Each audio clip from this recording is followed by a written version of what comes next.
En 1979, la basilique et sa colline éternelle font partie des 5 premiers monuments français inscrits à l'UNESCO. Vézelay est à la fois un joyau architectural de l'art roman, un haut lieu de la chrétienté depuis le XIIe siècle, l'un des points de départ pour Saint-Jacques de Compostelle. Les bâtisseurs du Moyen-Âge savaient dire des choses essentielles avec très peu de choses. Autour du guide, une soixantaine de personnes assistent à la visite qui marque le début des festivités.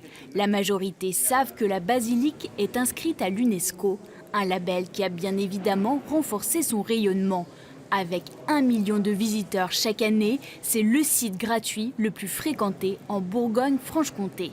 Aujourd'hui, que ce soit diffusé au niveau de l'humanité, c'est vital. C'est quelque chose qui correspond vraiment aux origines de l'humanité. Donc je crois que c'est vraiment aussi important. Il est certain que sans ce label du patrimoine mondial, Vézelay ne serait pas ce qu'il est aujourd'hui. Ça a apporté une notoriété nationale, mais aussi et surtout internationale. Et donc, pour une commune, des obligations d'organiser l'accueil, le séjour des visiteurs. Il y a 40 ans, le processus d'inscription au patrimoine mondial de l'UNESCO a été très rapide, mais cela aurait sans doute été moins simple aujourd'hui.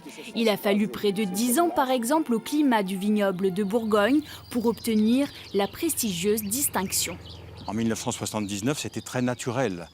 Nous n'avions presque pas besoin, si j'ose dire, de faire nos preuves. Et la concurrence entre les différents sites dans le monde est quand même assez vive.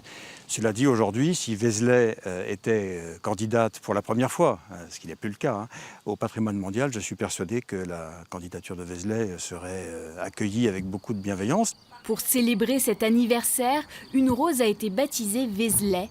D'autres rendez-vous vont rythmer les festivités jusqu'à l'automne prochain.